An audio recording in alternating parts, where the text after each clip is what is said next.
Bismillahirrahmanirrahim. Assalamualaikum warahmatullahi wabarakatuh. Waalaikumsalam warahmatullahi wabarakatuh.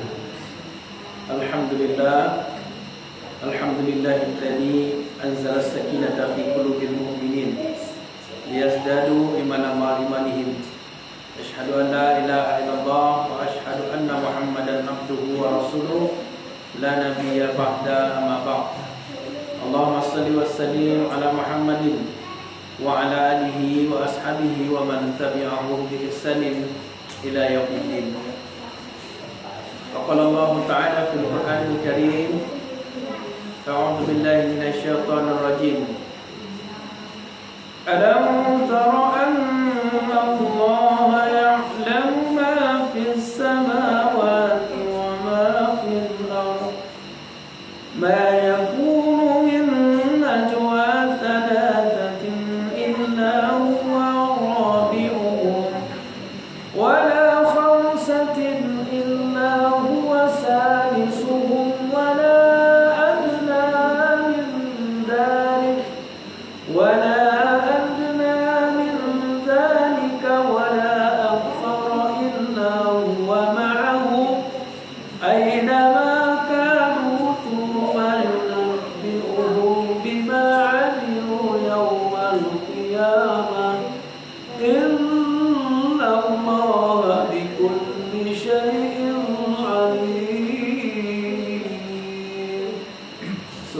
Al-Mujadilah surat 58 juz ke-28 ayat ke-7 insyaallah.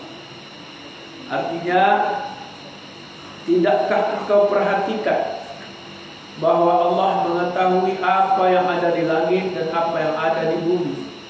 Tidak ada pembicaraan rahasia antara tiga orang, melainkan dialah yang keempatnya.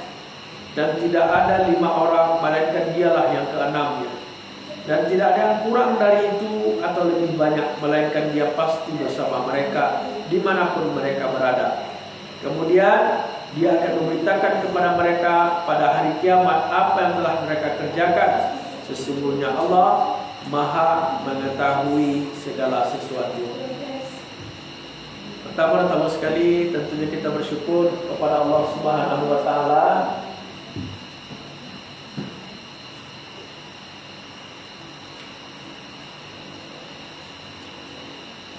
atas segala limpahan rahmat dan karunia-Nya kepada kita. Alhamdulillah, pada hari ini, pada malam ini Allah izinkan awak untuk berkumpul di mushola yang kita cintai ini dalam rangka wirid yang insyaallah mudah-mudahan diridhoi oleh Allah Subhanahu wa taala. Amin ya rabbal alamin. Allah membanggakan hamba-Nya yang datang ke majelis ilmu lalu menyebut nama Allah di sana, mengingat Allah di sana. Allah banggakan hamba-Nya kepada para malaikat. Wahai para malaikat, lihatlah hamba-Ku memuji-Ku. Maka malaikat pun ikut mendoakan hamba, mendoakan orang-orang yang berada dalam majelis ilmu itu. Tentu kita berdoa kepada Allah dan beruntung hadir di majelis ilmu ini. Mudah-mudahan ini menjadi pemberat timbangan amal kita, mengingatkan kita kepada kebaikan. Dan tentunya ini adalah bentuk istiqomahnya kita insyaallah menuju jalan yang telah ditetapkan oleh Allah, yaitu jalan ketakwaan. Amin ya rabbal alamin. Selanjutnya, pada kesempatan yang berbahagia ini tentunya kita ingin hadir kita mudah-mudahan semuanya dalam keadaan sehat walafiat. Amin. Amin. Sehat sedunia Bapak Ibu. Amin. Alhamdulillah. Allah makan kita tadi kok. Sempat leo. Apa lah makan? Nah, apa pelangganan tersandar. Makan tak makan? 2 kali Pak? Dua kali. Tapi mama makan tak makan tersandar langganan apa-apa. Apa-apa punya tulang punggung, tapi akhir-akhir kau acok tersandar. Maka sehat adalah nikmat Allah yang juga luar biasa, yang mesti kita jaga. Karena dengan kesehatan itu banyak peluang amal yang bisa kita lakukan. Baik Bapak Ibu yang dimuliakan oleh Allah, Pada kesempatan yang berbahagia ini, Ambo ingin menyampaikan sebuah kisah. Suatu ketika Umar bin Khattab, Amirul Mukminin, melakukan perjalanan. Lalu ketika itu beliau dan rombongan kehausan. Lalu berhentilah di sebuah padang rumput yang di situ ada orang lagi mengembala. Lalu Khalifah Umar bin Khattab meminta kepada gembala itu untuk bisa menjual satu kambingnya supaya bisa diminum air. Iya, supaya bisa diminum susunya. Tapi sang pengembala itu mengatakan, ini bukan kambingku, aku hanya pengembala yang mengambil upah dari ini semua. Lalu Umar berkata, bukankah tuanmu tidak mengetahui? Kambingmu begitu banyak, tidak akan tahu dia satu ekor itu dijual. Lalu apa jawaban sang penggala kambing itu? Memang tuanku tidak tahu. Aina Allah. Lalu di mana Allah? Masya Allah. Penggembala kambing yang masih kecil, yang kerjaan hariannya adalah mengembala, tapi subhanallah, dia merasa senantiasa diawasi oleh Allah Subhanahu wa taala. Yang kekokohan keimannya luar biasa, sampai Umar terkagum melihat anak ini. Sampai begitu kuatnya dirinya merasa diawasi oleh Allah Subhanahu wa taala. Pada kisah kedua juga Khalifah Umar bin Khattab. Jadi Khalifah Umar ini juga suka belusukan. Jadi belusukan ini dari dulu. Beliau melihat-lihat ke negeri-negeri untuk memperhatikan apakah ada rakyatnya yang tidak makan. Umar bin Khattab. Nah, suatu ketika berhenti dia di sebuah rumah itu. Berhenti di sebuah rumah, lalu terdengar percakapan dari dalam rumah itu anak sama ibunya, anak perempuan sama ibunya. Ibunya sedang merayu anaknya untuk mencampur susu dengan air. Karena hasil perahan susu hari itu tidak begitu banyak, dan sang ibu menyuruh anak untuk mencampurkan susu dengan air. Bukankah Khalifah Umar tidak melihat, kata ibunya, tidak masalah, hasil perahan kita hari ini sedikit, campurlah dia dengan air. Tapi anak gadisnya tidak mau. Memang Khalifah Umar tidak melihat, wahai ibunda, tapi Tuhannya Khalifah Umar melihat. Masya Allah. Lalu terdengar oleh Umar, dan Umar pun ingin melihat siapa gerangan gadis yang begitu takutnya kepada Allah. Takut kepada manusia itu banyak ya, tidak membuat manusia menghalangi dia untuk berbuat buruk. Tapi ternyata takut kepada Allah membuat gadis ini luar biasa, menghindari perbuatan buruk dalam kehidupannya. Bahkan dicari tahulah siapa gadis ini oleh khalifah, dan pada akhirnya dinikahkan dengan anaknya yang bernama Asim, anak Umar bin Khattab. Lalu dari hasil pernikahan ini nanti lahirlah seorang khalifah yang juga meniru keadilan, meniru kebijaksanaan kakeknya. Dialah Umar bin Abdul Aziz, dan juga terkenal adilnya. Sehingga dari orang-orang yang baik, orang-orang yang soleh, lahir juga keturunan yang baik. Jadi cucunya Umar bin Khattab namanya Abdullah bin Abdul Aziz. Ya, Abdullah. Jadi di situ di masa Umar bin Abdul Aziz ini tidak ada lagi orang yang bisa diberikan zakat, saking sejahteranya orang waktu itu. Tidak kabar ada dia zakat keledok. Semua orang waktu itu sejahtera hidupnya. Jadi lahir dari dua ibu dan ayahnya yang baik, yang jujur.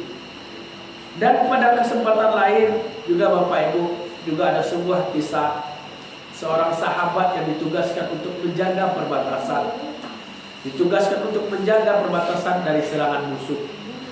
Dua orang sahabat ini bertugas untuk menjaga perbatasan itu sampai besok. Dan ketika malam hari berbagi tugaslah. Kata yang seorang, biarlah ambo yang dahulu, silahkanlah lalu dulu. Beko nanti gantian awak. Maka sahabat yang satu pergi tidur, yang satu berjaga. Di tengah malam, daripada dia diam, maka dia sholat tahajud malam itu, Pak. Yang berjaga satu orang itu. Di tengah sholat tahajud ternyata sudah ada musuh yang mengintai. Sudah ada musuh yang mengintai. Ketika sholat itu dipanahlah sahabat ini oleh musuh yang sedang sholat ini. Lalu tembus panah itu ke tubuhnya, tembus ke depan. Tapi ternyata sahabat ini tidak menghentikan sholatnya. Dia tetap sholat sampai rakaat terakhir. Barulah rakaat terakhir dia bangunkan sahabatnya. Lalu sahabatnya terkejut melihat temannya sudah bercucuran darah. Dikejarnya musuh itu, ternyata musuh itu sudah lari. Lalu didekatinya sahabat itu.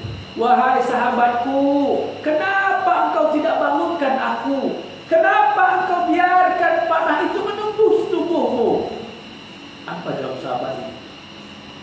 Aku tidak mau menghentikan sholatku karena aku sedang berhadapan dengan Rabbku. Masya Allah. Aku sedang berhadapan dengan Tuhanku. Bagaimana mungkin aku menghentikannya? Begitulah seorang sahabat itu merasakan nikmatnya sholat. Begitulah dia merasakan kehadiran Allah dalam sholatnya. Dan derajat tertinggi seseorang itu beribadah adalah ketika dia merasa diawasi oleh Allah dalam ibadahnya. Itu yang disebut dengan derajat ihsan. Dan sahabat ini merasakan itu, sehingga dia tidak merasakan sakitnya panah. Dia tetap melaksanakan sholat sampai darah bercucuran. Dia merasa diawasi oleh Allah. Dia merasa gerak-geriknya Allah mengawasi, sehingga sholatnya begitu khusyuk. Pada kajian orang tarikat ini namanya lah sampai di ma'rifah. Memang merasakan nikmatnya ibadah. Memang dia rasakan pengawasan Allah. Dan ini dinamakan derajat ihsan. Dia merasakan Allah mengawasi dia, walaupun dia tidak melihat Allah. Yakinlah Allah pasti mengawasi. Dan ini yang kita sampaikan pada kesempatan ini. Merasakan pengawasan Allah dalam kehidupan kita. Bapak Ibu yang muliakan oleh Allah Subhanahu wa taala. Kok mudah saja orang melakukan kemaksiatan. Salah satu penyebabnya adalah tidak ada lagi rasa diawasi oleh Allah. Tidak lagi dalam dirinya itu bahwasanya ada Allah yang senantiasa mengawasi siang dan malam.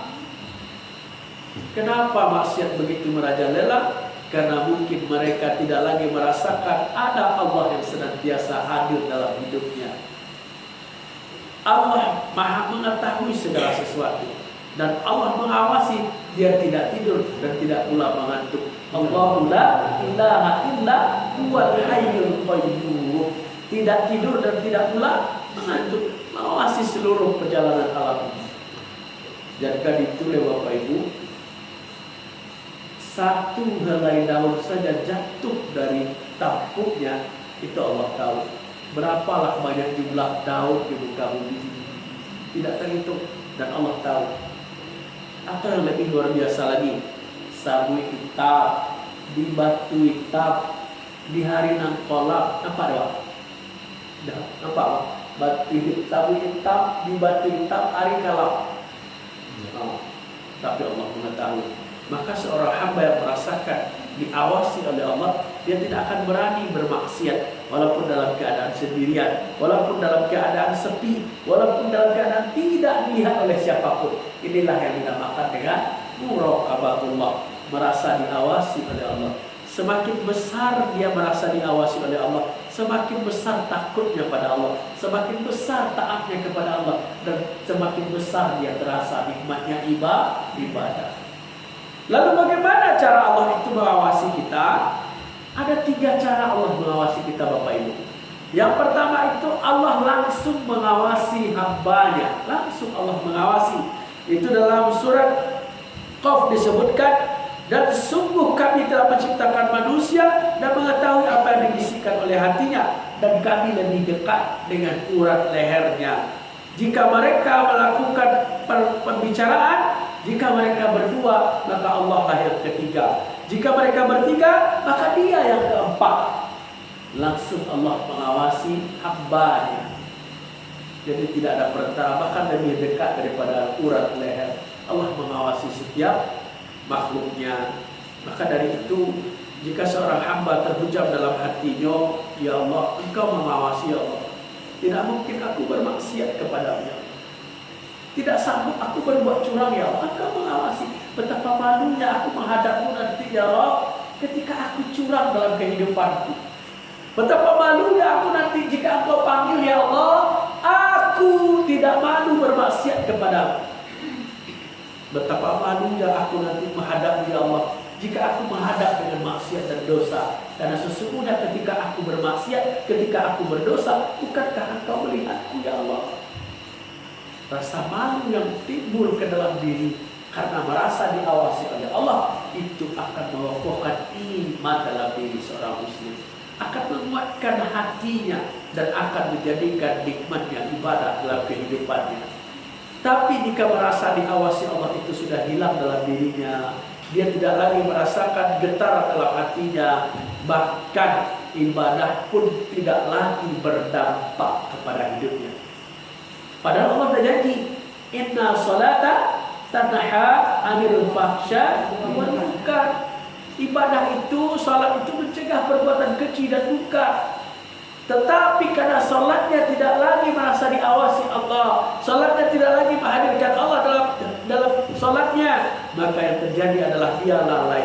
Banyak lalai dalam salatnya, banyak hatinya tidak fokus dalam salatnya, sehingga salatnya tidak lagi memiliki makna, tidak lagi memiliki arti dalam dirinya, tidak lagi memiliki daya ubah dalam hidupnya. Yang kedua, Allah melakukan pengawasan kepada kita melalui malaikatnya. Malaikat rakib dan atid. Dia senantiasa berada di diri kita. Ketika dua orang malaikat mencatat amal perbuatannya, seseorang duduk di sebelah kanan dan seseorang lagi duduk di sebelah kiri. Di surat Qaf ayat 17. Jadi senantiasa diawasi. Ketika seorang hamba berbuat baik, maka dicatatlah oleh malaikat yang berada di sebelah kanan. Ketika dia berbuat buruk, maka dicatatlah oleh malaikat yang di sebelah kiri. Dan itu tidak luput satu pun oleh mereka. Bila kejadiannya, ba'a model kejadiannya, siapa pelakunya lengkap, bahkan lebih lengkap dari catatan-catatan rekam medik sekalipun. Begitu luar biasanya.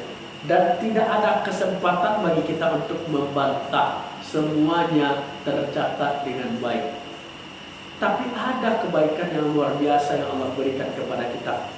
Kalau manusia tuh, kalau ini berniat jahat, maka dia belum dicatat sebagai dosa. Nah, ini kasih sayang Allah pada kita. Kalau masih berniat, belum Allah catat sebagai dosa. Tapi kalau sudah dikerjakan, maka baru dicatat malaikat sebagai dosa. Dan kalau manusia berniat untuk berbuat baik, maka dicatat baginya satu pahala walaupun belum dilakukan. Aku sayang Allah kawan. Berniat saya membuat baik baru Allah dicatat satu kebaikan. Oh kalau boleh itu berniat senang Ustaz. Tidak bisa melihat karena Allah Maha tahu di balik hati awak. Berniat selamat hari baik Ustaz. Pas lewat kota impak, aku berniat baik Pak ya Allah. Lupa dia saja lewat. Pada masa piti, Allah berniat kamu tadi. Ya kan? Nampak kawan, mana pergi solat? Tadi aku lah berniat solat. Tuh, ya kecil orang kan kalau berniat solat tu, berniat tu lah dapat awak malu ni bukan? Bukan itu yang dimaksud. Berniat itu memang ada keinginan yang kuat untuk melakukan. Allah Maha tahu dengan hatinya. Ya bukan di balik-balik. Ya Allah yang membolak-balikan hati. Dan Allah Maha tahu maksud di balik hati kita. Berniat benarkah untuk melakukan atau hanya sekedar untuk bermain-main. Sebelum kecil kawan, senyum itu sedekah. Dan itu bu. Lalu kata infak, senyuman kata infak. Allah sedekah. Allah itu Maha aja kata kecil. Senyum sedekah. Ya? Maka kita mesti melihat bahwasannya Allah itu Maha tahu di balik hati kita. Maka jangan sampai kita terjebak dalam keburukan. Itu yang kedua, Allah mengawasi melalui malaikat. Yang ketiga, Allah mengawasi melalui anggota tubuh, kecuali mulut. Jadi nanti di hari kiamat kelak diminta persaksian kepada diri kita. Mulut dikunci. Tangan akan bersaksi, ya Allah, semasa dipakainya ambo dek fulan tu ya Allah, tak pernah ambo bayufah ya Allah. Mengadu tangan, bakak bisa orang mentah, dah mulut dikut. Ya Allah, selama telinga ku ambo dipakai dek fulan ya Allah, dinding bak dinding je tidak ada ya Allah. Lagu je tidak ada ya Allah. Dah do mendengar Quran. Mengadu telinga. Kaki, ya Allah, jarang ambo dipakai ke masjid ya Allah. Pada ambo lain taluknya, lain kuenya, tidak dipakai untuk ke masjid ya Allah. Justru dipakai ke tempat maksiat, mengadu kaki. Mengadu anggota tubuh, disampaikan bersaksi semuanya terhadap apa yang sudah dilakukan manusia semasa di dunia dan tidak bisa protes beruji. Masya Allah. Jadi ternyata tubuh kita ini bersaksi terhadap apa yang kita lakukan. Mereka menjadi pengawas kita siang dan malam. Ketika bermaksiat, mereka tahu maksiat-maksiat kita. Tangan tahu maksiatnya, kaki tahu dengan maksiatnya. Bahkan pandangan mata pun dia akan bersaksi untuk apa pandangan mata itu digunakan. Dia tahu pandangan mata itu tidak halal, tapi dia tetap melihat itu. Ustaz, pandangan pertama itu kan mulia Ustaz. Pandangan kedua, dah. Pandangan pertama rezeki, pandangan kedua, dah. Cuma di kolam malam usaha sekali dia ada tujuh. Lalu dikijual oleh roh. Nah, maka hati-hati. Mata, telinga, semuanya akan bersaksi di hadapan Allah. Ya Allah, bukan untuk taat aku digunakan semasa hidupnya ya Allah. Bukan untuk kebaikan aku digunakan. Maka itulah dalam kehidupan ini ada konsep berkah. Atau berkah Bapak Ibu. Menurut Imam Al-Ghazali, berkah itu ziyadatul khair, bertambah kebaikan. Mantungku dianggap berkah dalam diri awak ketika semasa mata ini kita pakai, bertambah kebaikan awak, bertambah bacaan Quran awak, bertambah awak melihat ayat-ayat Allah. Itu berkah mantungku awak. Tanganku dianggap berkah awak pakai ketika dia mampu berbuat baik, menolong orang yang membutuhkan, memberikan bantuan kepada yang membutuhkan. Rezeki itu dianggap berkah ketika semakin bertambah rezeki itu kepada seorang hamba, bertambah pula ketaatannya, bertambah pula infak dan sedekah. Umur itu dikatakan berkah jika bertambah umurnya, bertambah taat dia kepada Allah Subhanahu wa Ta'ala. Itu berkah. Dan kehidupan ini disebut berkah adalah ketika Allah berikan kehidupan itu kepadanya, dia makin bersyukur kepada Allah. Itulah keberkahan yang hadir dalam kehidupan kita. Maka jangan biarkan hidup yang sebentar ini kita gadaikan, ya, kita jadikan dia hanya untuk berbuat keburukan. Sementara tidak ada waktu untuk kita berlalai-lalai. Waktu cuma sebentar. Kalau dibandingkan satu hari akhirat itu sama dengan 1000 hari di dunia. Kalau dihitung-hitung mana dalam hitungan akhirat, kira-kira 1,5 jam bawa hidup dari dunia penyumpah. Dalam hitungan akhirat, satu hari di akhirat 1000 tahun di dunia. Kalau dihitung ke jam barang kira-kira sekitar 1,5 jam dah sampai. Maka betullah Allah mengulang-ulang, di dunia ini sebentar. Maka jangan gadaikan akhirat kita hanya karena dunia yang sebentar ini. Jangan gadaikan kehidupan kita yang abadi untuk kehidupan yang sebentar ini, untuk dunia yang segenggam ini. Kita gadaikan surga kita yang lebih luas daripada langit dan bumi. Kalau hilang dalam hatinya keinginan untuk taat kepada Allah, maka sungguh dia telah merugi di sisi Allah.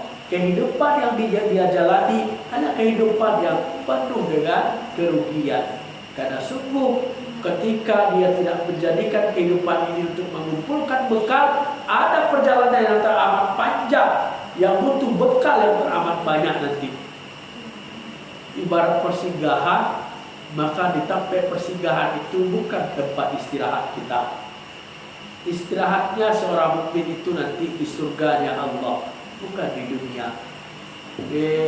Pandai Rasul baca Quran, biarlah nikmati sajalah pandai itu dulu Bu, nikmati saja pandai itu dulu Pak. Kan ada waktunya istirahat nanti. Kalau tiba waktu istirahat, beko dipanggil Allah itu. Pandai Rasul Ustaz tagak salat tahajud lagi dulu tiba salat tahajud, biarlah dulu nikmati sajalah Bu. Ada masanya dipanggil Allah nanti, istirahatlah mulai. Mudah-mudahan istirahat kita itu di surga. Amin ya rabbal alamin. Maka lelahnya kita dalam ibadah, lelahnya kita taat pada Allah, lelah itu justru diciptai oleh Allah. Jago apa ibu tahajud, lagi dulu tuh bapak sujud tagak lalat, ya Allah Akbar. Pada tak jarang kadang-kadang takut aku, pagilah tahajud dulu. Maka Allah dengan apa yang seperti itu. Allah sayang dengan lelahnya, dia masih usahakan untuk ibadah. Karena kita yakin ya Allah, dunia ini sebentar ya Allah, lelahku ini sebentar ya Allah. Ada tempat istirahat abadiku nanti. Belum saatnya aku istirahat di dunia ini ya Allah. Maka terus dia sholat, terus dia berzikir. Belum saatnya aku berhenti berzikir ya Allah. Karena ada saatnya istirahat nanti ketika Engkau panggil hamba ya Allah.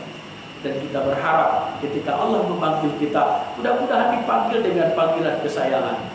Ya ayyatuhan nafsul mutmainnah, irji'i ila rabbiki radiyatan mardiyah, fadkhuli fi ibadi wadkhuli jannati. Allah panggil dengan panggilan cinta. Wahai jiwa yang tenang, masuklah engkau ke dalam surga. Masya Allah. Lihat ada rencana masuk surga. Nah, maka inilah cita-cita terbesar kita, mendapatkan ridha Allah, lalu mendapatkan surganya. Masya Allah. Maka tentu kita harus berusaha sekuat tenaga kita, berusaha dengan segala kemampuan kita. Allah menyuruh kita untuk mempersembahkan yang terbaik dalam kehidupan ini. Jangan biarkan lewatkan satu detik pun. Jangan biarkan waktu kita berlalu sia-sia kecuali adalah untuk ketaatan kepada Allah. Karena nanti kita ketika sudah masuk ke alam kubur nanti akan ada jutaan orang yang menyesal. Takkan-takkan di balik, bah kau nak taat aku semasa hidup di dunia ya Allah.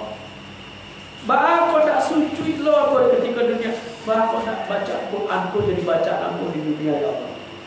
Dan beruntunglah Bapak Ibu kita semua yang hadir di sini masih sempat untuk sujud dan rukuk di hadapan Allah. Ada orang yang hari ini menangis, ada orang yang hari ini ingin seperti apa yang kita lakukan hari ini. Dia ingin balik sholat ke masjid, dia ingin pulang balik baca Quran, dia ingin balik berzikir, minta-minta sama Allah. Banyasa juga ada dulu taat kepada Allah.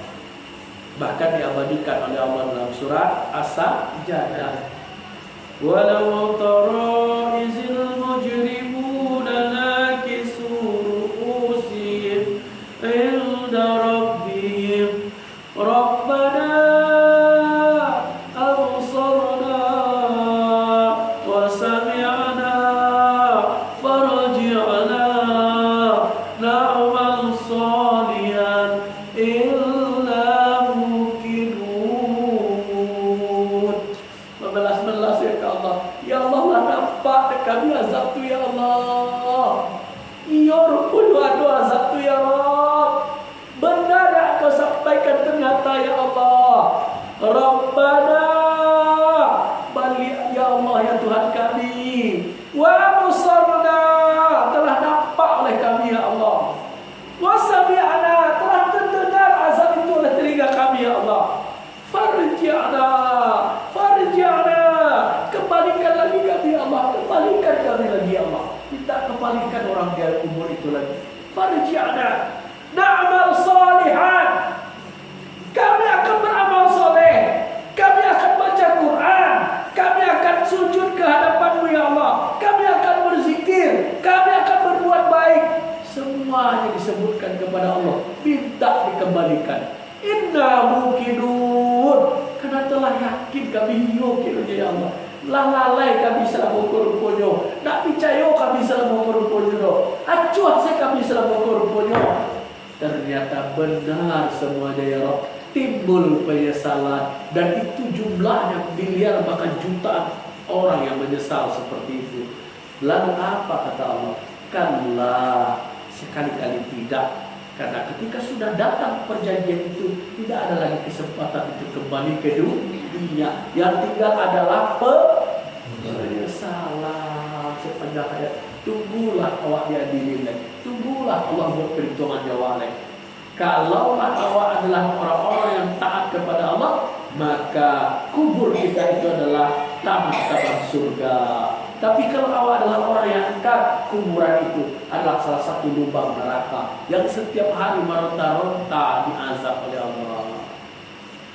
Maka dari itu, hari ini kita masih bisa melangkah ke musola. Alhamdulillah. Semangatlah Bu, alhamdulillah. Masih bisa melangkah ke musola. Ibu udah berapa umurnya? 7 hampir, Masya Allah. Masih bisa sholat ke musola, masih bisa sujud. Banyak orang di usia seperti ibu ini kalau banget, maka bersyukurlah, bahagialah. Allah cinta kepada kita, masih diberikan kesempatan untuk terus memperbaiki diri, diberikan kesempatan untuk terus menyembah, diberikan kesempatan untuk sujud ke diri di hadapan Allah, yang nanti manusia minta sama Allah untuk bisa kembali ke diri sujud di hadapan Allah. Maka ketika kita diberikan kesempatan, nikmatilah sujud kita, nikmatilah rukuk kita. Kalau kita merasakan Allah bersama kita, itu akan menetes air mata. Ya Allah, Engkau bersama kami dalam rukuk dan sujud. Engkau bersama kami dalam doa-doa kami, ya Allah.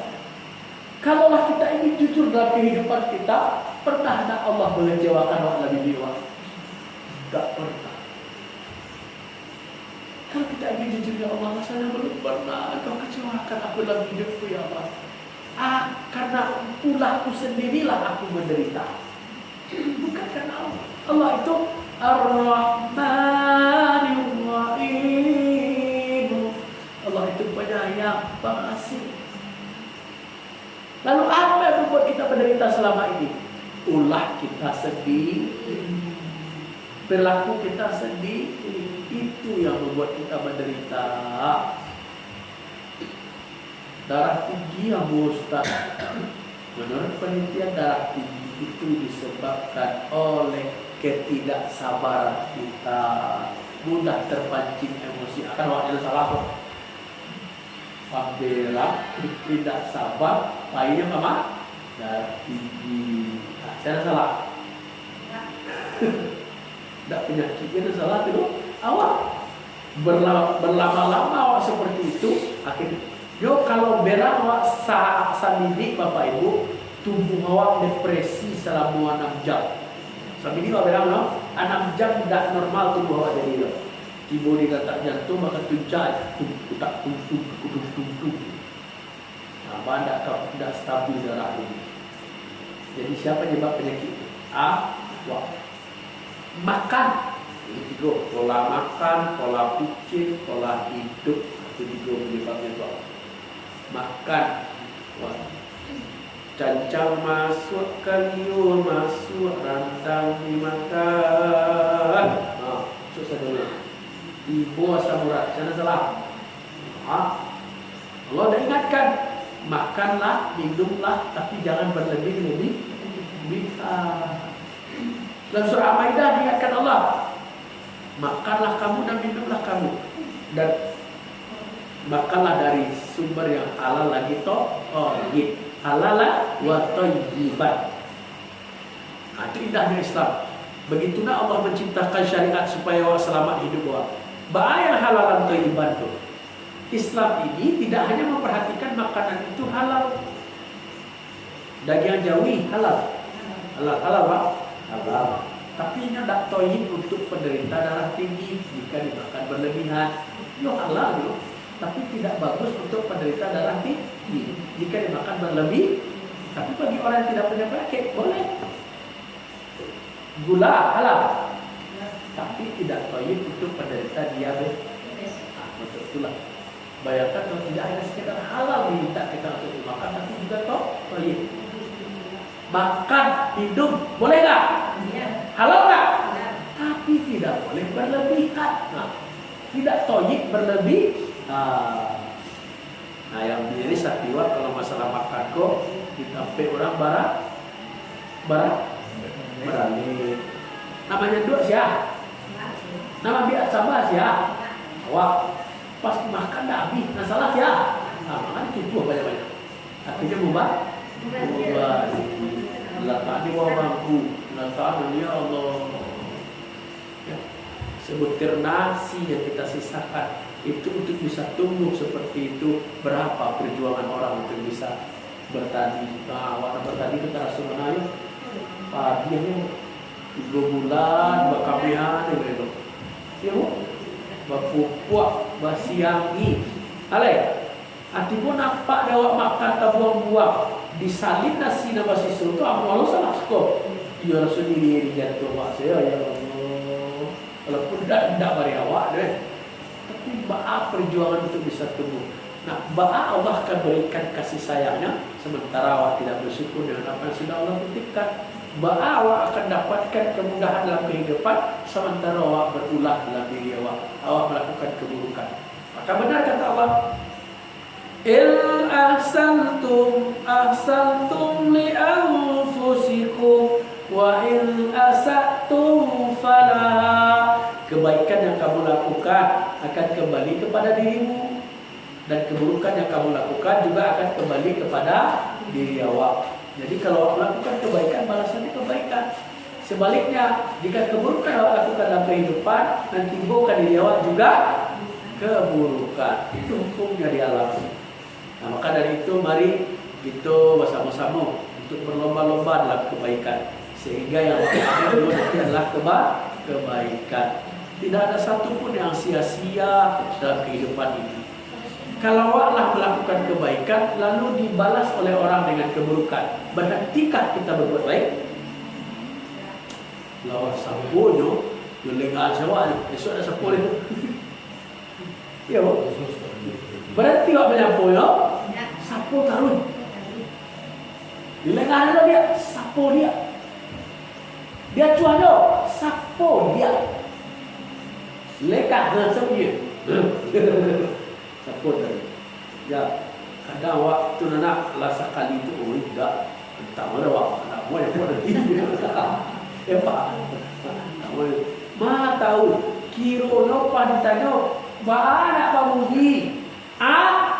Lawa sapu mana bu? Apakah kiro? Patuh ini ada pak Budi. Awak salah sapu salah buku kan? Mana pak Budi?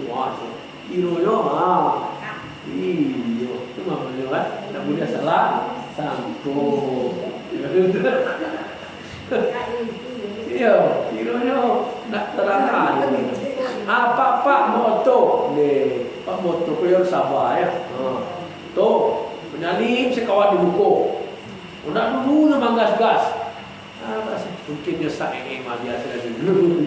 Atau orang rumah lagi dia. Kalau dipotongkan nanti kau bawa injak lorem no, gasnya mahal juga kan. Betul. Jadi habislah hari untuk dongkol, untuk berak, untuk wangi. Sementara itu dampaknya ke tubuh awak penyakit. Dongkol itu penyakit ke tubuh awak. Berak-berak itu penyakit ke tubuh awak. Karena awak tumpuk-tumpuk penyakit di badan. Semakin kita bahagia, semakin tubuh ini sehat. Betul apa benar? Cantiklah orang tanpa ceria, sedih, awet muda. Ya, tuh rusuhan lalu. Galak itu, taloknya juga galak saja. Bahagia dia dong, kurangnya bahagia dong.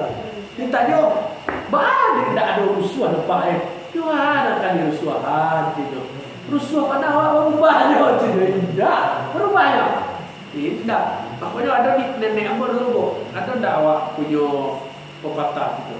5 tubuh situ siap. Nah, itu pengajaran nenek amor benar. Ada bu? Jadi nenek amor kau mudah sekali. Sampai umur 102 ribu. Maktu ada kabur-kabur pak. Baca Quran sampai itu sehari kata beliau sekali. Dari pagi dia hujung baca. Kalau lampikan lalu lah ya. Kadang 2 hari kata beliau. Tidak ada rusuhan. Rupanya konsepnya sederhana saja. 5 tubuh itu siap.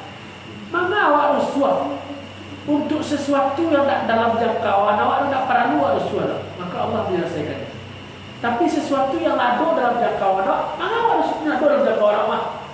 Maka hidup manusia itu cukup taat pada Allah. Itulah kenapa dalam Al-Quran, ya ayyuhalladzina amanu ista'inu bis-sabri was-salah innallaha ma'as-sabirin. Minta tolong dia Allah kawan disuruh sabar cik, salat cik. Disuruh oleh Allah mencari solusi. Sabar. Kalau tak dalam jangkauan, awak tak perlu rusuh. Allah akan mencari jalannya kalau awak taat. Kalau lah dalam jangkauan, awak rusuh lah dalam jangkauan awak. Maka jangan merusuhan yang ada para dulu. Tidak ada barang itu rusuh. Tidak ada barang itu rusuh. Tidak ada barang, cari nak. Itu kita ni. Tidak ada barang. Kalau rusuh ada juga. Kata kami. Tapi kata kami ya itu. Mana yang nak? Coba. Tidak. Bukan orang sana. Iya. Contoh tak ada barang itu rusuh. Ada dia rusuh waktu. Kok layak? Ada dia rusuh tu rusuh. Oh, barang tak ada juga kan dimakan. Nah, itu di bawah barang itu. Ada lagi lah kalau pegang itu. Ada kisah seorang ibu, dia ialah malah Pak Abu, itulah yang payah pada rasanya. Pak, anak abu kuliah, rumah sedang tak bangun. Bapak faham, bapak itulah bapak pensiun lah. Dia malah mana sedang tak tua besarnya. Dia menangis marah. Bila pak pensiun? 5 tahun lah. 5 tahun lah pensiun baru dari kini menderita. Baru kan rugi duit awak tu. 5 tahun lah pensiun menderita dari kini. Katanya orang buat sepak. Dah rugi duit awak tu pak. Ya Allah ya Rabbi. Maka kata Allah, walladzina amanu wala khaufun alaihim wala hum yahzanun. Kalau engkau beriman, engkau tidak perlu sedih, engkau tidak perlu khawatir dan tidak perlu bersedih hati. Bahkan orang beriman itu tidak khawatir, tidak sedih, karena dia punya Allah, karena dia yakin ke Allah. Nah, itulah. Tak boleh hawas hati. Apalagi untuk urusan rezeki, malah tidak percaya kepada Allah. Makhluk yang kalau mulia lawak sadih aja rezeki buat, nampak yang sadih itu cecak, itulah cecak. Cecak tu makannya nyamuk bahasa sayur. Cecak ada sayurnya. Ada terangan cecak stres nak makan. Yang lain itu betul. Cecak saya tak pantas untuk sedih. Aku lah awak yang diakal ini, Masya Allah. Ya pak, aku dari itu. Nah, masalah rezeki itu juga berhubungan dengan ketaatan kepada Allah. Pernah terjadi dialog antara Imam Syafi'i dengan Imam Maliki. Perdebatannya, rezeki kau karena ketaatan atau karena usaha pak? Ketaatan. Kalau dapat aku karena ketaatan. Kalau ibu, dia karena jika dua jangan buat kali dulu. Kalau memilih awak karena apa? Karena usaha atau karena ketaatan? Kalau harus dipilih, ketaatan. Wah, ketaatan ibu ya. Kalau pak, usaha bayar. Usaha. Okey. Lanjutan dialognya. Jadi Imam Syafi'i itu berguru ke Imam Malik pak. Imam Malik itu gurunya Imam Syafi'i itu. Kan ada 4 mazhab. Ya, Hambali, Maliki, Syafi'i, Ambali. Ya, Hambali, Maliki, Syafi'i, cik lain? Hanafi. Nah, jadi Syafi'i ko gurunya Maliki. Berdialoglah gurunya murid. Kecil gurunya, rezeki itu datang karena ketaatanmu kepada Allah. Dek muridnya kau cerdas, Pak Imam Syafi'i. Wahai guruku, rezeki itu karena usaha. Jadi Imam Malik pun dapat murid cerdas, Imam Syafi'i. Usia 9 tahun sudah hafal Quran. Usia 12 tahun sudah jadi mufti di Mesir. Mufti kau setara dengan anggota MUI di Indonesia. Nah, ada orang anggota MUI di Indonesia umur balik. Tak ada loh. Pernah ada di Mesir. Siapa dia? Itu Imam Syafi'i. Cerdas. Jadi Imam Malik pun dapat murid cerdas. Bahkan ketika dimasukkan Imam Syafi'i ini beraja ke Imam Malik ini orang tua, Cik Imam Malik sebelum beraja jambu, pelajarilah dulu kitab Muwatta. Jadi Imam Malik itu punya sebuah kitab yang terkenal namanya Al-Muwatta. Cik orang tuanya kayak Imam Malik, wahai guru, wahai imam, anakku tidak hanya mempelajari kitab Al-Muwatta ini, tapi dia sudah hafal kitabnya. Terkejut Imam Malik. Anak sekecil yang hafal kitab Muwatta. Kitab tidak tahu-tahu tabah kitab Al-Muwatta. Cerdas. Jadi terjadi dialog. Ngototlah Imam Syafi'i. Rezeki itu karena usaha. Kata Imam Malik, rezeki itu karena ketaatan. Maka karena ingin membuktikan kepada gurunya waris itu karena usaha, pergilah dia ke pasar. Bekerja di situ lalu dapat upah dari kerjanya, dan hasil upah itu dia berikan buah, lalu bergegas dia kepada gurunya. Dia ingin membuktikan akan dia pada usaha jadi apa tapi buah. Diletaknya di buku gurunya. Wahai guruku, bukankah sudah aku katakan rezeki itu karena usaha? Coba kau lihat, aku pergi ke pasar, aku berusaha dapat upah, lalu kembalikan buah. Lalu Imam Malik tersenyum, bolehkah aku mencicipi buah itu? Silahkan wahai guru. Diambil buah itu dimakan. Masya Allah, ternyata manis buah yang kau bawa ini wahai muridku. Dan ketahuilah, aku tidak pergi kemana-mana, tapi aku dapat rezeki dari buah yang kau bawa. Ya, tidak kemana-mana. Tidak ada bisa orang. Dia tak malah kamu kau itu. Siapa tak? Murid ini. Ya mak, jadi kita jual lihat. Rezekiku karena ketaatan atau karena usaha? Hah?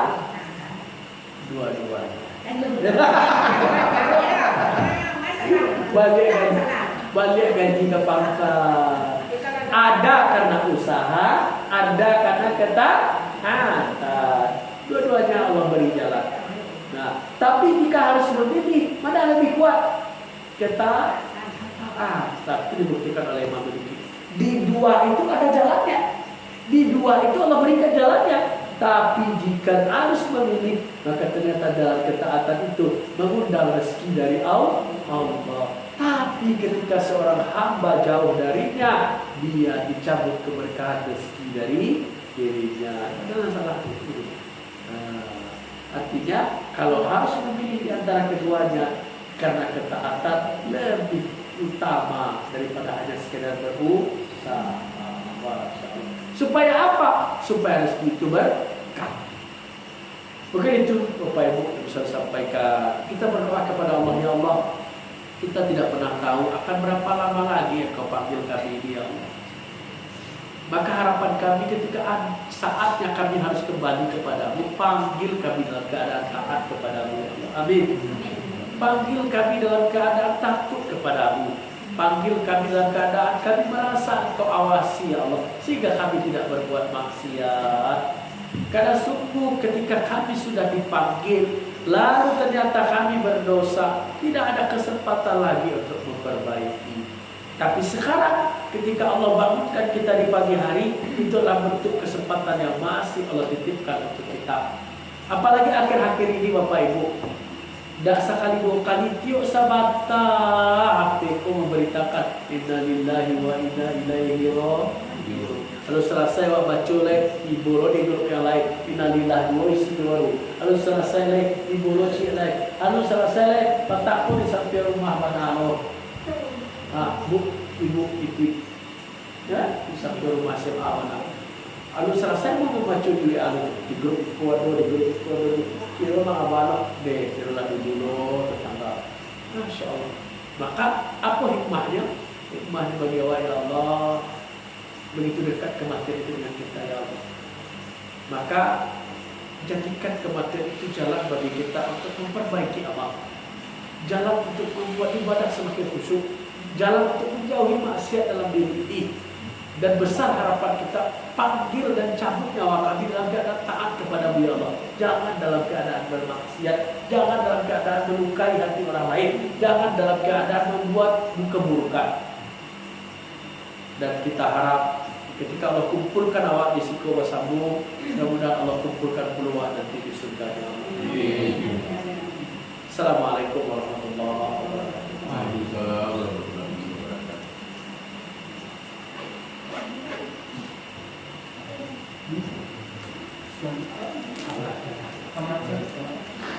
Yang